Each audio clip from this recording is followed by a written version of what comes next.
guys. For once, I'm in a pretty good mood right now. Not amazing, but pretty good mood right now, so...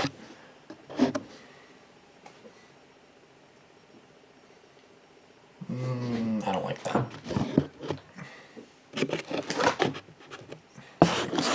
Or I hate... Okay, you guys are gonna laugh at me, but the thing that I have, like, as the stand is legit my laptop case, my tablet, and a plate. I'm not joking. You know what? I'm gonna show you guys right now. I'm sorry, I do not want you guys to see my... This is like literally my stand. This is legit my stand. In case you guys are wondering. Anyways, sorry about that, guys. But yeah, I'm in a good mood today, so this should be good. I'm watching this at nighttime, probably not a good idea. 4 Scary True Home Invasion Horror Stories. This came out 3 days ago, as of right now that I'm filming it. Because again, these are all pre-filmed, as you guys know. Some are pre-filmed, and sometimes I'm just late as fuck, but you know, is what it is. Starting. So yeah, 4 Scary True Home Invasion Horror Stories. I'm really scared of this because this is like always what I'm nervous about. And it's 23 minutes, so 23 divided by 4 is about almost 6 minutes per story. So this ought to be interesting. I'm excited. Nervous because it's nighttime and I literally have to go to bed within the hour. Should be in bed already actually, so this is not going to go well, but let's go. Fuck. I'm scared now already. Fuck, I don't like this. This video is sponsored by Scentbird, the only monthly cologne and year fragrant carriage you'll get it. That's nice. That's nice. That's nice. Alpha Alex. Okay, so it's about 22 minutes. For 21 and a half. Very few people experience something so traumatizing at a young age that it sticks with them forever. I'm one of those people. I was maybe 7 or 8 years old. My older brother and I grew up in a broken household. Our mom raised us. Our dad was a deadbeat and disappeared out of our lives. Our mom worked 2 jobs to provide for us. She'd sometimes have to work night shifts, and would usually have our grandma stay at the house on nights that she had to work. My brother Austin is 2 years younger than me. 5. We were fortunate enough to have our own bedrooms given the circumstances. We lived in a small house, but for the 3 of us and on our mom's dime alone, it wasn't terrible. The area in which we lived wasn't amazing though. It was a night like any other. I can't remember if it was a school night or if it was a weekend. I don't remember any tiny details like that. But what I do remember is I was in the living room with my grandma. She was watching TV and I was playing with Legos on my Lego table. I was being loud and making a mess with them because I remember my grandma kept saying, "Alex, quiet down." Austin was already in bed. My bedtime was 9:30. Given that it was probably approaching that time, I'm guessing... 9:30 and you were 7 years old? Damn, that's pretty good to be honest. My brother normally goes to bed like 8 or 9 and he's like 17. This was a weekend night, otherwise like he's autistic though, so like my mom usually takes him to bed because like he can't really be alone, so my mom takes him to bed with him, that's probably why. My bedtime would have been earlier. The layout of the house was simple.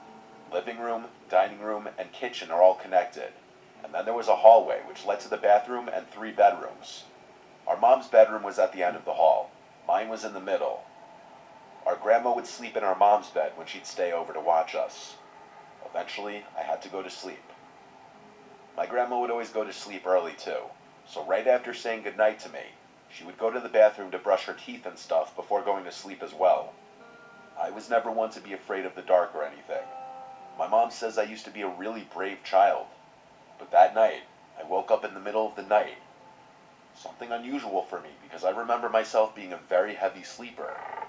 I heard something outside in the hallway, creaks in the floor. The wood floors in that house were always very creaky. Anytime someone walked down the hall, you'd hear it. I thought my grandma was going to the bathroom. However, the creaking didn't stop. It sounded like the creaks were moving back and forth. I got out of bed and went to the door to listen. Now I heard whispering. I was more confused than anything. I thought my grandma was talking to Austin. I opened the door and looked into the hallway, and what I saw still haunts me. There was a tall, naked, skinny woman leaning on the wall with her head between her arms. What? She was whispering stuff to herself. And then, like a deer in headlights, her head whipped around to look at me. I screamed for my grandma like a little girl and slammed my door shut. There were pounds on my door, and the woman on the other side was screaming a name. Jeremy, Jeremy, open the door. I kept screaming as loud as I could for my grandma, and I heard her scream in the hallway. What I distinctly remember was my grandma screaming, "Get the fuck out of here." The woman screamed, "Where is Jeremy?" My grandma was in her mid-60s at the time, and she was still pretty quick. Yeah, I was gonna say, like, 'cause they did say grandma, so I was kind of concerned. I was like, is the grandma gonna be able to like protect him if need be? Like, what's gonna happen, bro? How am I not getting any messages back on Instagram? Like, are people already on me or something? Hasn't opened it yet. Whatever. She yelled at me to keep my door locked, and she managed to fend off this crazy woman as she also called the police at the same time. I don't know how she did it, but my grandma was one tough woman. Good. The woman left the house screaming Jeremy, and after locking the door, my grandma came to hug both me and Austin, who was awake and also crying from the commotion. We all sat huddled together until the police came. What time was it at? Like two or three? I'm kind of curious now. By that time, my grandma told us to just go back to sleep. This simply was a matter of my grandma not locking one of the doors, mixed with living in an already shady area. That woman had to be on crack or something. Seeing what I saw at such a young age did a number on me. I couldn't sleep alone for a long time. It was this incident that really resulted in us moving out of that house not long after. Yeah, it's better to live in like a nicer neighborhood. Like, I think I live in a nice neighborhood. I think. This neighborhood's not bad by any means, really. Like, I'm gonna jinx it, so I'm not gonna say shit. But I think it's okay. It's an okay-ish area. We're not in a terrible area. It definitely could be worse. Austin, Briley. Let me give you some context before the story begins. When I was 19 years old, I lived a pretty normal life. I had just finished high school the year before the story takes place. I had always been one for horror or anything, whether it was movies, games, jump scares, you name it, and I loved it. I never seemed to be afraid of anything, and I loved that. It allowed me to go and do things that made me appear tougher to girls who I was interested in at the time or who were interested in me.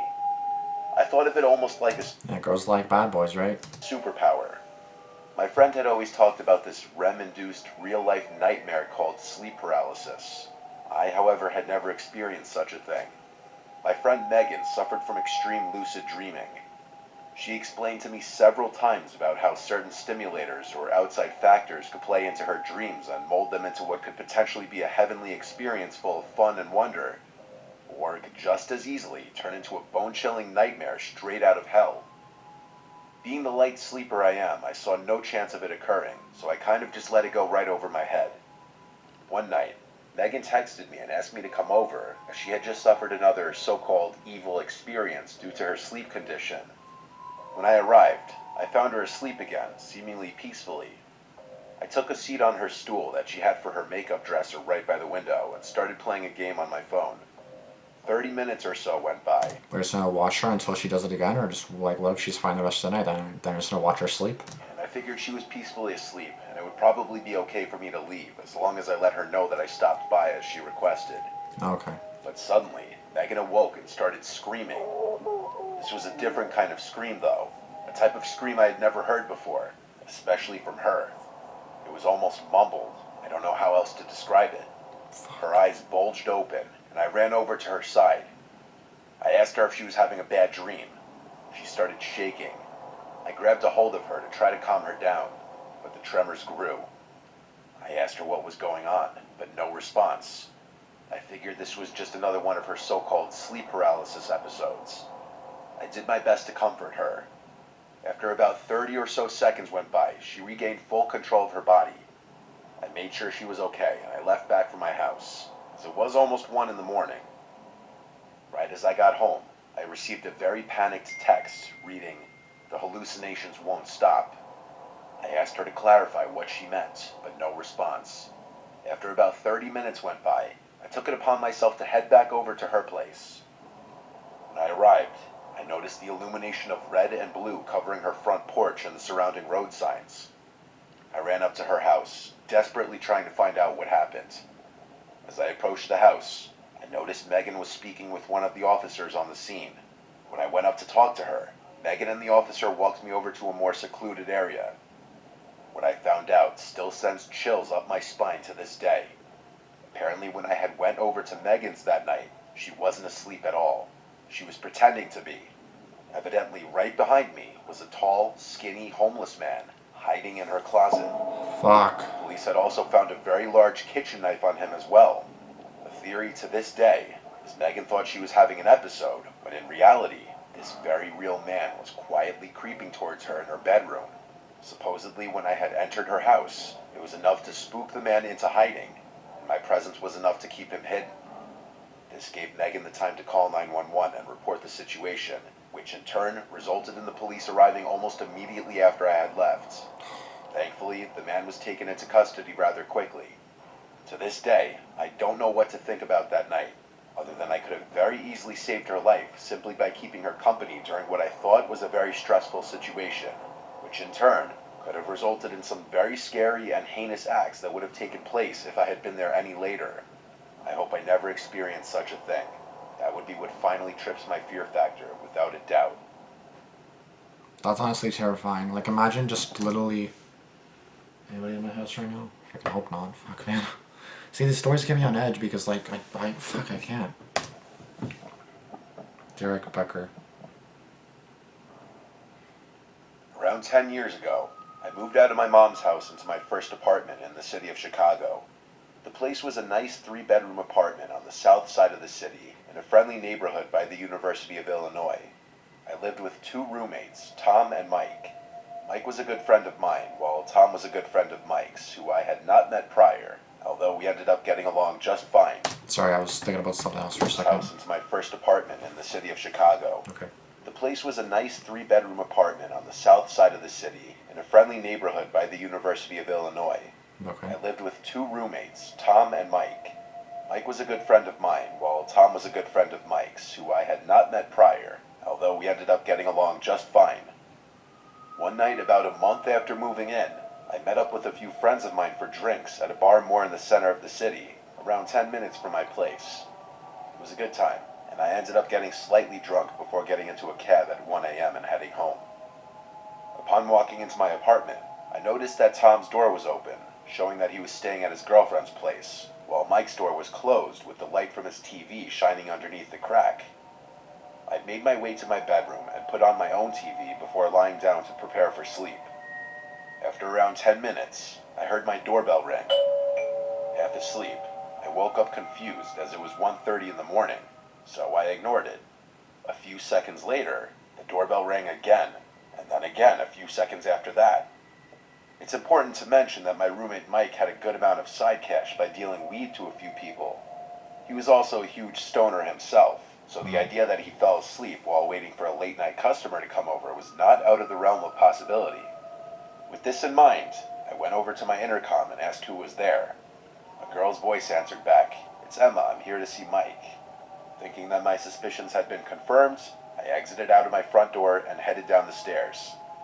The door to the outside of our apartment building was made of tall glass. Wouldn't you ask your thing first? You could easily Ask Mike first? identify any potential visitors. Here, I saw an attractive, college-age blonde girl with glasses waiting patiently outside. I had never seen this person before. However, she appeared to be non-threatening, and besides having random customers over to grab weed, Mike would also have some random girls over to hook up with from time to time. Because of this, I let my guard down slightly and cracked the door open. The girl then repeated what she had said moments earlier over the intercom. "Hi, I'm here to see Mike." I replied, "Okay, he's here, just follow me up," and I held the door open for her. No. This is where he fucked up big time. You ask Mike, are you expecting anybody? No. Any money? Anybody? No. Don't let that bitch in. Yes? Okay, boom, there you go. Let her in. Just ask. She grabbed the handle, and I turned around to head back up the stairs. As I was walking back up, I quickly noticed that this Emma girl was not following me up. She was letting other I people in. glanced over my shoulder and saw that she was still standing outside holding the door open. Guys are coming. Only now she was staring off to her right, almost as if waiting for someone. At this moment, a tidal wave of fear crashed over me as I realized something horrible was more than likely about to happen. I continued walking up to my place, quicker now. After turning the corner of the stairs, I heard the door swing open and then heavy footsteps running up the stairs behind me. I looked over my shoulder again, and what I saw shook me to my core. A tall, gangly man with sunken-in eyes, greasy long hair down to his shoulders, was running up the stairs straight at me. He was wearing a sleeveless black t-shirt, and apart from the cheap-looking tribal tattoos I saw creeping up his arms, I noticed he was also holding what looked like a lead pipe in his right hand. At this moment, my body shot full of adrenaline as I turned around and raced back up the stairs and into my apartment. I turned around to close the door, and I saw the man, who was now only a few feet from entering my apartment, Close the door. pipe over his head. Is now only a few feet from entering my apartment, cocked the pipe over his head. With less than a second to spare, I slammed the door and locked it in one swift motion. Immediately after, I heard the thud of the pipe hit my door. I stood facing the now closed door, paralyzed, as the man hit the door 3 more times while shouting obscenities at me. He eventually gave up and ran down the stairs and out the front door. Call the police now. Ran into Mike's room to wake him up. After telling him what exactly had just went down, he responded by telling me that yes, he knew a blonde girl named Emma, only he had just met her earlier this same day. Apparently, while I was out with my friends, the doorbell rang while Mike was home alone. Instead of going down to let her in himself, Mike buzzed her up after just hearing her name, with his train of thought being him thinking that she was a friend of mine. When she reached the door to our unit, he opened it and let her in. He said it seemed like she was confused, mentioning that she was looking for someone named Tim. Mike responded by saying his own name, that no one named Tim lived here. He mentioned she stayed near the entrance of the unit and kept reaching behind her to make sure the door stayed open before leaving only a few moments later. After hearing this, my theory is that these same people came earlier in the day, and not expecting to have someone just let them up through the buzzer, the girl made the mistake of forgetting to keep the door to the building open, rendering the attacker unable to enter during this first attempt. Either way, we both got extremely lucky that night. We did call the police, who arrived and asked for more information about what happened. They asked if there was anyone we knew who might want to do us harm, and we answered no, which was the truth, as this seemed to be a completely random attack. The cops left soon after, saying that there was nothing much they could do. We never saw that Emma girl or her scumbag partner again. You gotta be careful who you let in, to be honest. Like, you really gotta be careful who you're meeting up with. I just met up with someone, and it was 9 p.m., so I guess I should be careful too, but I always have my guard up, and I'm always kind of thinking, what's gonna happen, Always kind of thinking in the back of your head something might happen, right? So you gotta be careful with that.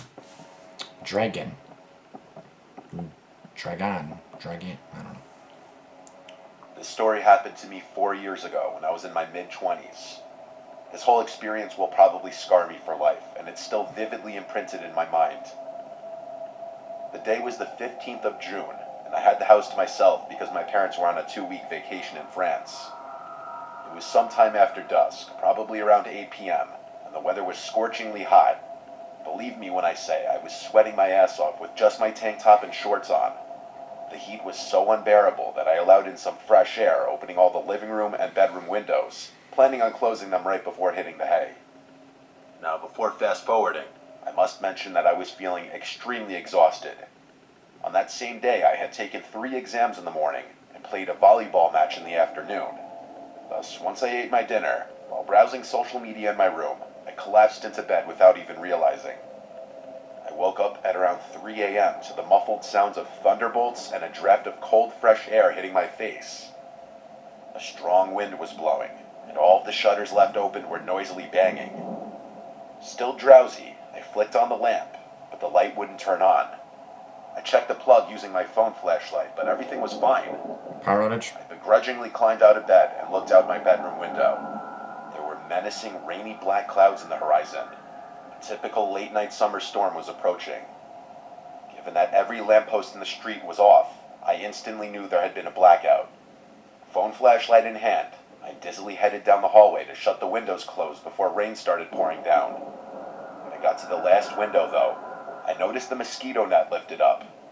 This struck me as weird, since I was quite positive I hadn't left it that way. Getting a little paranoid, I turned behind me to shine the flashlight around the living room and check my surroundings. The furniture was still in place. No drawers or closet doors left open, no decorative objects missing or moved in unfamiliar positions. Everything seemed normal. I briefly peeked my head out of my window to look outside. Trees swaying in the howling wind, leaves shaking in a frenzy. A powerful display of nature's force, but still nothing remotely suspicious. Maybe the mechanism is faulty or the strong wind somehow pushed it up. Against my better judgment, I convinced myself it was useless to lose sleep over it. Feeling relieved, I closed the shutters and started walking back to my bedroom, eager to get a decent night's rest. Little did I know that night would be anything but pleasant. I happened to casually turn my head to the flight of stairs connected to the attic, when a vivid burst of light flashing from up there caught my eyes. I paid it no mind. The attic was adorned with huge glass windows, so it was no wonder to see light spreading across the room. It was probably a sheet lightning. I kept walking, subconsciously waiting for the thunder to come. But it never did. I stopped in my tracks. Given that the flash I saw was powerful and bright, the lightning had to be pretty close. So why couldn't any rumbling noise be heard? I started to think, maybe it wasn't lightning. What if it was a flashlight? As doubt crept in, my heart began to race. I quickly put two and two together, and now the strange occurrence of the mosquito net left up made much more sense. The nightmarish realization hit me that an intruder could have broken into my house. At first, I panicked. Did they hear me shutting the windows? Were they carrying any weapons? Did they plan on just robbing my house? Or did they also have worse intentions? Normally, I would call my parents to deal with it, but since they were away, it was all on me now. While those sickening thoughts were swirling in my mind, the distinct sound of a doorknob being twisted and turned made me instantly snap out of my catatonic state. I shot my head to face the living room entrance, and through the glass frame, I spotted a shadowy figure just a few inches outside of the front door. There was a person standing there, most likely an accomplice of the guy upstairs. Words are not enough to describe how powerless and defenseless I felt. Despite the overwhelming fear, I did my best to keep my cool. Trying to make as little noise as possible, I tiptoed in the direction of the stairs leading down to the basement, which was directly connected to the garage. I figured I could safely escape from there. While I was making my descent down, still using my phone as a source of light, I dialed 911, and speaking as softly as possible, I informed the operator about what just happened. He tried to calm me down and reassured me that the police would be there in less than 10 minutes. He also added I should lock myself in a safe room and wait for the officers to show up. I was about to reply that I could easily sneak outside through the garage door, when all of a sudden I lost the call. I immediately checked the phone and realized that down there I had no signal. As if it wasn't enough, I also noticed the battery was almost dead. Oh my god. Once I reached the basement, I nervously assessed what to do. I could try and find an emergency flashlight, but now I was so close to escaping from the house that I didn't want to waste time rummaging through the drawers. Besides, I was mindful that the intruders upstairs could have heard me, so in the heat of the moment, I exited the basement as fast as I could. Nonetheless, while making my way towards the garage door, I got a feeling in my gut telling me I was being watched. I don't even know why. Maybe my sixth sense had picked up on something. But I pointed my phone to illuminate the back seats of my car, and there he was. A man's face stuck to the rearview mirror. A disgusting, revolting face with dead, bulgingly wide eyes and a malicious, yellowish grin spreading across its cheeks. Oh my He kept fucking staring god. at me, so intently it almost looked like he was piercing into my soul. He slid his dirty hand against the glass, waving me hello in an unnatural slow motion. And at that point, it happened. My phone battery died, turning off the flashlight, and leaving me in the middle of a total darkness. Oh my fucking god, that is terrifying, bro. Oh my god. Oh my god, oh my god. You can't call the police, you can't do anything, but why do you call the police? Just because the call drops doesn't mean the police don't come. The police still come, so the police are still on their way. I felt my heart in my throat. I had never been more scared in my entire life. My whole body was quivering and shaking in fear. When I heard the car door opening, I lost it. I screamed.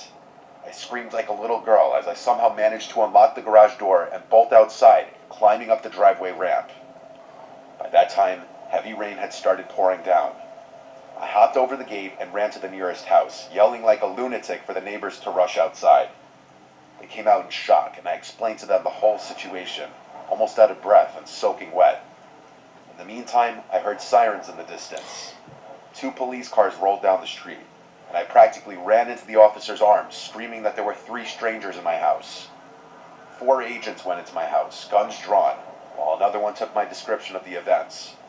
Those 3 men were all gone, though. To this day, I don't think they've ever been caught. Some antiques which held some value were stolen. However, I must say it was no big deal for my family.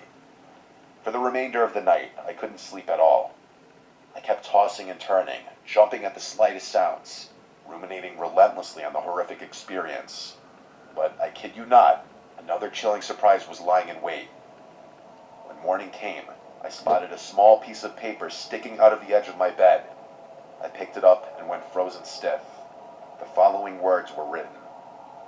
"Bye-bye, beauty. You look cute when you sleep." Oh my god. Oh my god, oh my god. Wait, Bye Bye Beauty? Were they gay then? Because I'm pretty sure this was a guy, wasn't it? The story was a guy's story, wasn't it? Dragon. So maybe that was a girl then. Fuck, that's terrifying. Oh my god. Holy fuck, that's terrifying, bro. I just can't. Oh my goodness. First story is a warning to not mess with old people. Just because they're old doesn't mean they've gone senile. My grandma, first story is badass. Fighting a tall, crazy woman on her own at her old age and winning. Facts.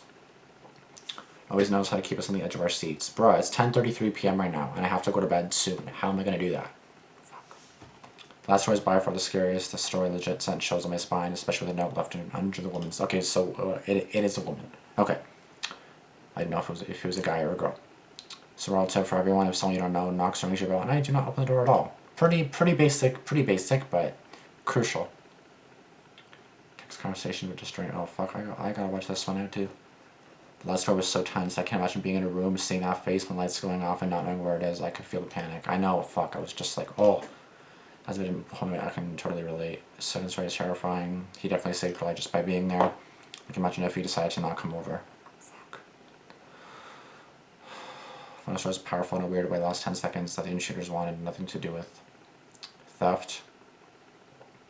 He relished in the power he had when he saw the girl sleep. Her most vulnerable and powerless state. These kind of people are dangerous. Last one was terrifying as hell. Glad she got out safely, but unfortunately the 3 players were never caught. This is why you should always charge your phone and keep your cool. You don't know when shit will hit the fan. What's my phone at? I'm 17. But I have portable chargers right here. 2 actually.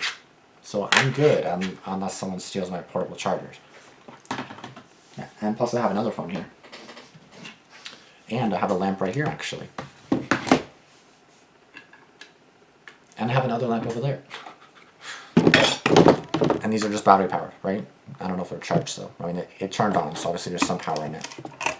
This phone is at a 64, plus I got my laptop. I'm good, I think.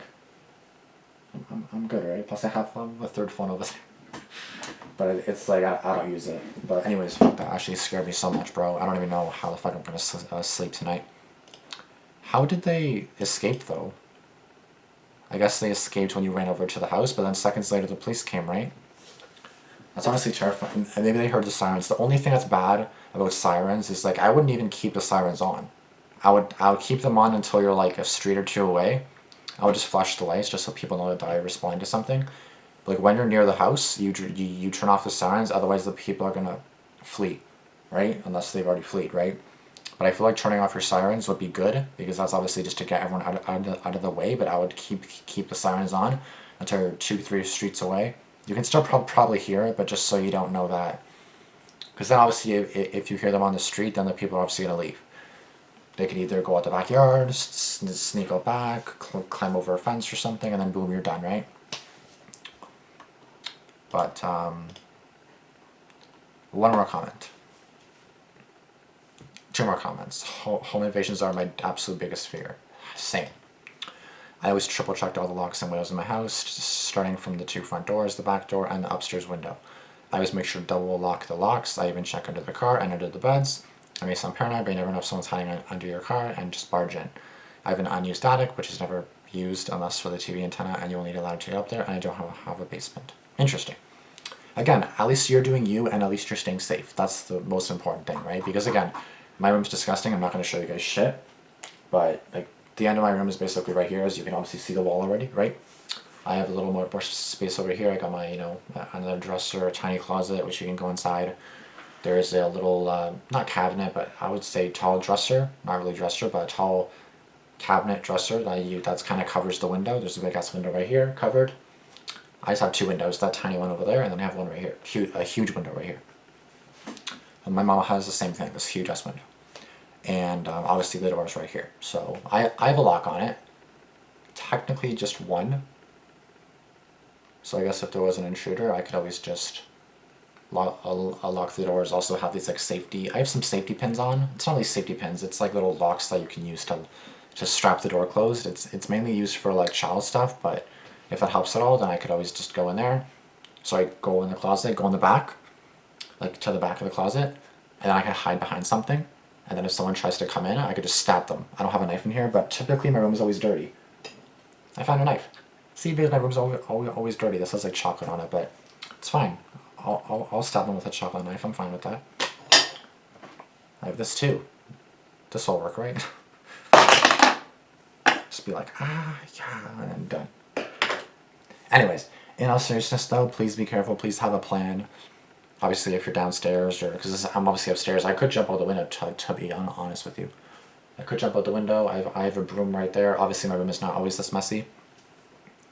But if it is, then I could just like literally have my bag just out the front door in case they come in, they can slip and fall, which would be actually pretty funny, not gonna lie. There is a light switch just over there. But before they do, or I could just like literally like stand right beside the door. They could bang all they want, break the door open, great. Then there I am with a knife or something. Then I stab them, and hopefully I survive. But hopefully let's not even imagine that, because that's not gonna happen, right? That's not gonna happen. Fuck, I'm terrified. Fuck. Thank you guys so much for watching. If you guys enjoyed this video, please be sure to give it a like. Comment down below what you guys thought of this video. That Bye Bye Beauty sent shivers down my spine. Honestly, I'm gonna watch that one more time. The following words were written. Bye bye beauty. You look cute when you sleep.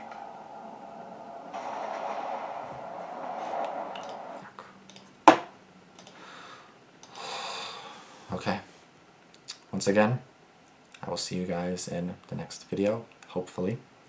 And hopefully you guys had a good, this is going to be uploaded in the afternoon, but I'm currently filming this at nighttime, so wish me luck, guys. I really hope when this video comes out, I really hope I'm still good. I'll be at work when this video comes out, but yeah. Again, thank you guys so much for watching. Please be careful. Please lock your shit. I'm going to make sure that everything's locked. Well, these are always locked. I don't need to worry about that. But my mom just left for work. That's why you heard a beep, beep, beep. That was just my mom leaving, I think. I hope. I'm going to go downstairs, brush my teeth, get ready for bed, and then edit this video, and then do what I got to do. But, yeah. Hopefully you guys are straight. Hopefully you guys live in safe neighborhoods, even if you guys aren't in a safe neighborhood. Again, there's a house beside me. There's a house over there. There's like probably 30 houses. Definitely 15 to 20 houses, definitely just on this one side, the road, and another side of houses. So I do gotta say the likelihood is kind of low for my house specifically, but still, it could be, you never know.